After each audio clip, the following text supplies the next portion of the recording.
What's up guys, welcome back. This is Automotive Anonymous. If you're new to my channel, I do car reviews, 0 to 60s and other cool stuff. Today we have a 2023 Subaru Solterra. It's the twin to the Toyota BZ4X, and I borrowed this one from Twin Falls Subaru in Southern Idaho. I'll link it below if you're interested. Otherwise, we're gonna get right into it with a walk around, go through the specs, initial driving impressions, 0 to 60 with the GPS, and final thoughts to decide, is a Subaru EV Solterra potentially worth your time and money, or is it maybe not what you're looking for? We're gonna find out.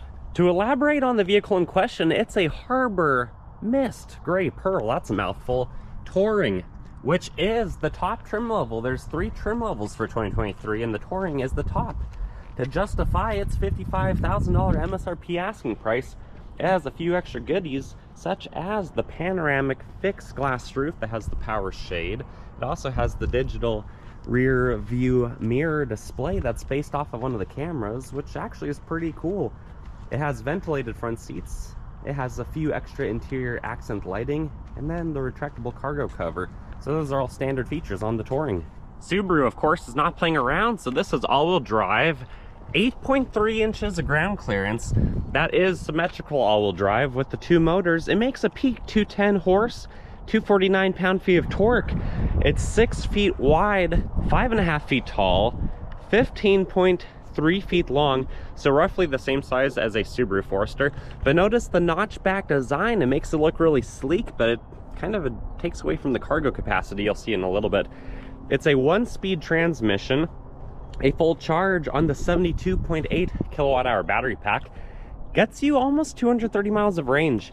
The wheelbase is 10 feet, so it's about 1 foot to 1.25 foot longer than a lot of other Subarus.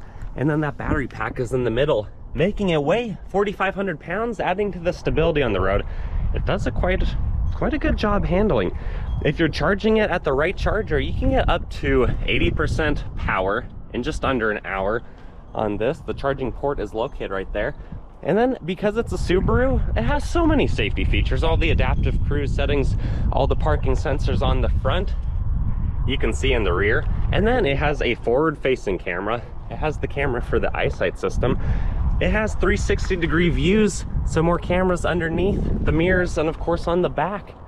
So it offers you quite a bit of tech for that $55,000 price tag. Additionally, it can do a full circle in just under 37 feet, which is on par for this class of vehicle. Feels pretty agile on the road with the planted weight that it has from that battery pack. 20-inch wheels wrapped in Bridgestone 235 50 20s. Look really good. You can see it has the proximity key features to lock or unlock, but let's hop inside and see what else it has to offer. On the door panel, you get a lot of high-end features. You get Harman Kardon speakers that sound really good, 2 bottle holders, but you don't get a lot of extra storage on this one.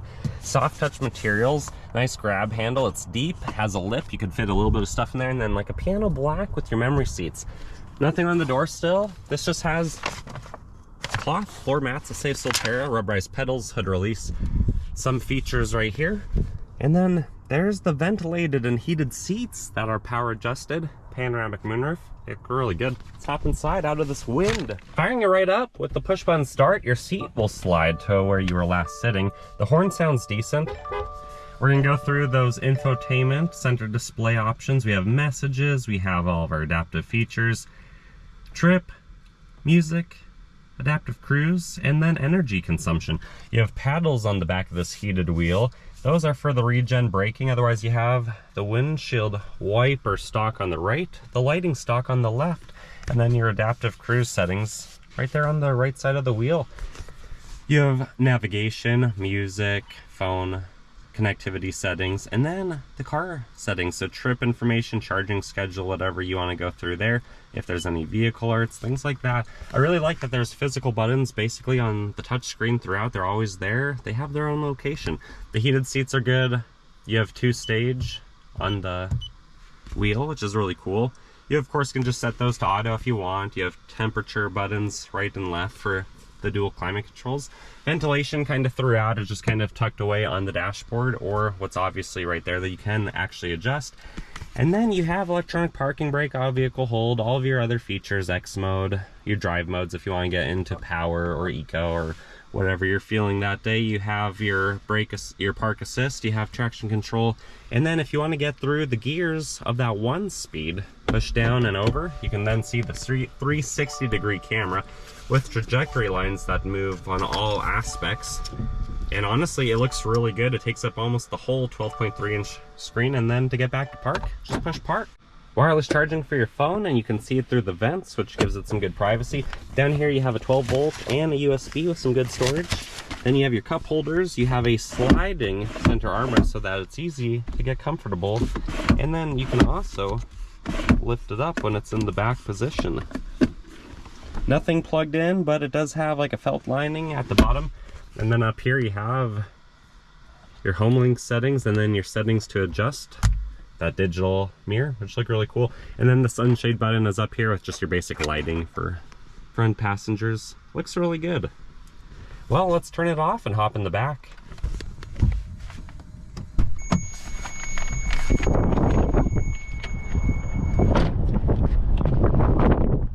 The door panel again follows suit with the front. It looks really good. All the same materials, the same styling, basically a 2-bottle holder design. Nothing on the speaker, nothing on the doormat, and then cloth seats back here. You do have a backseat driver behind the driver with that map pocket, and then a really nice 60-40 split on the seats. At 5'11", sitting behind myself, I'm actually pretty comfortable. I have a couple inches of room right here, a couple inches over my head, and then I have heated seats, ventilation, and a plug-in with some cup holders in the middle. It feels pretty sturdy, pretty stable. Because there's no transmission tunnel, it's flat. So the third backseat passenger is probably going to have a better time than in a gas counterpart car. Let's go around to the back and open up the hatch. We could, of course, open it with the button right there, but I'm going to use this as an opportunity to show you the remote and show you that you can set up AC to be running when you're away from the car. If it's a hot day, you might want that. We're just going to push the button, let the power liftgate do its thing. Back here, there are good and bad things. A good thing is the Harman Kardon sub. That sounds fantastic. A bad thing is it's only 28 cubic feet of storage. So you can see that's where that slanted design, although it looks very visually appealing, does not help you in the cargo capacity area. 28 cubic feet with the seats up, 60 with them down. That means it's about 14 cubic feet less than a Forester with its seats down, which is about the same size. Then we have a fix-a-flat kit down here. You have a little bit of storage so you can hide your rare expensive paintings and posters if you want. But that's what you get for the hidden storage on the Solterra. You could lock it or just drop it. The back passenger seat is basically identical to the driver's side. Double bottle holders, a nice good handle, and then a map pocket on the 60 split. Very well designed, very comfortable. I think you're gonna have a good time if you have to sit in the back of a Solterra. If you're riding shotgun, you again have a really nice door panel with advertised Harman Kardon speakers. Again, they sound really good in this car with how well insulated it is. Solterra on the floor mats, but you don't even have power adjustments, which is kind of surprising on a vehicle that's this expensive. The seat though is very beautiful, very comfortable. Safety is a priority, ask our backpack. And then you have access to a lot of that same extra cargo capacity storage, because on this one, you don't have a glove box. I went through all the settings that you have in guest mode, and there's no way that I have found to open it up, and it doesn't look like it's hinged anywhere, especially with the airbag right there. It's one continuous piece of plastic. So that's something worth noting. But let's go around to the front, pop the hood, and see what do you actually get on the Solterra. Under the hood, it might look unfamiliar to a lot of you guys. You of course have the orange tape on accessories for the battery connections so that those are evident and where they're at. You have coolant reservoirs, windshield washer, brake fluid, the things that don't go away otherwise. You have your battery positive and negative terminal, and then what looks like the motor on top of the transmission. And at least you get a lot of extra room under here if it ever had to be worked on by a technician. That makes up for the frunk, I guess. You lose a little bit of convenience with cargo capacity, but you make up for it if you ever have to pay for it to be worked on. Let's drop the hood, take it for a drive. time to teleport inside to one of my favorite roads. Initial driving impressions of the Solterra is that it's unlike any of the other Subarus I've driven. Got the big iPad-like screen, a totally different steering wheel, and infotainment digital display past it. But overall, it's really cool. Being the Touring, you definitely have a lot of high-end features that make you feel like you're in something fancy. It does seem to fit the price tag of mid-50s for what that seems to offer you in today's world. But because it's a Subaru, visibility is still really good, although it's not as good as a lot of the other Subaru SUVs. The windows don't seem to be as tall. However, with that panoramic roof, it is continuous, but there is that beam kind of blocking your view. It lets a lot of natural light in, and it's darkly tinted well enough that I don't think you're going to get overly hot in here unless you really live in a hot climate. I'm playing with the paddle shifters to go through the regen braking. Overall though, it's a really nice place to be, and it puts the power down pretty decently, especially where we're at altitude. It doesn't throw you back in your seat like the Plaid I drove does, but it does push you back quite a bit. It's faster by several seconds, 0 to 60, as you'll see soon, than the Foresters I've driven. It's about on par with the best my Outback Wilderness Turbo has ever done, which is faster than most of the other offerings. The 1-speed transmission seems to be really smooth. I haven't had any problems or really noticed any characteristics of that. And overall, it's just a nice cabin to be in. The armrest comfort is fantastic there. On the door and the console, things are where they need to be. All of your controls, they're just up out of the way. Having the extra storage that this one offers is really nice too. You can always use the brakes or increase the aggression of the regen braking if you want. It's not as aggressive as some of the other electric vehicles I've driven, but it does do an okay job. Usually EVs don't wear out brakes that quickly, but because of their extra weight, they go through tires more quickly than their gasoline counterparts. Doesn't make too many futuristic noises when you're accelerating. There's just a little bit of an electric buzz, but nothing that stands out too much. And with it weighing about 4,500 pounds, it does feel pretty planted on the road. That 10-foot wheelbase does fantastic. These seats are extremely comfortable. Even the backpack agrees, which isn't always the case. The bolstering is not very aggressive, so it's going to fit a lot of people and their body types fairly well. And then having the heated wheel, heated seat, and ventilated seats, which I had on just a little while ago to test them, they do a pretty good job. Sometimes ventilated seats don't feel like they're really cooling you down, but these did get me cold enough that I put it back onto the heat. Wind and road noise is dampened pretty well. We don't have a lot of wind today, but it is a little bit over 10 miles per hour.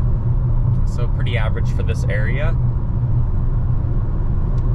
Those all-season tires do great at keeping rocks down. I haven't really heard any dinging or any issues underneath the car. Overall, it's a pretty comfortable ride. Let's get to our 0 to 60 though, see how fast it's. 0 to 60, we're in power mode with traction control turned off, and density altitude's like 3,800 feet today, which doesn't really matter because it's all electric. So we're gonna see just how fast it is. I'll verbalize the true 0 to 60. Bottom left of the graph will show without the foot of rollout to follow. Let's go.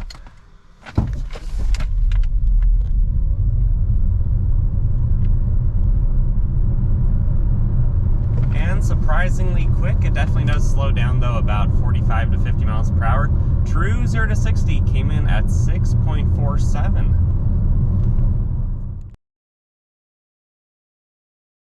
Final thoughts on what is quickly becoming a very windy day out is the Solterra EV or the Toyota BZ4X. I think they're both interesting options. I don't think they're for me at this point, but I want to know in the comments if you might be considering one or what you'd be comparing it against. There's only been about 6,500 of these made for 2023, and a lot of the dealers have to keep one of them as kind of like a demo, it would appear.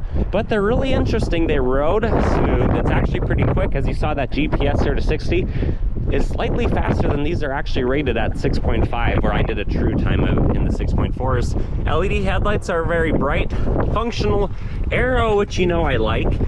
And overall, I think it's a really interesting option, but it is a $55,000 Subaru in its very first electric vehicle. Worth it to you guys? Or would you get a Tesla Model Y for that price point? There's a lot of competition when you're in this price point, but Subaru does a good job with it. If you guys like my video, please consider liking, commenting, and subscribing. If you want to check out this vehicle, comment. Check out the link below. Until next time, guys, take care.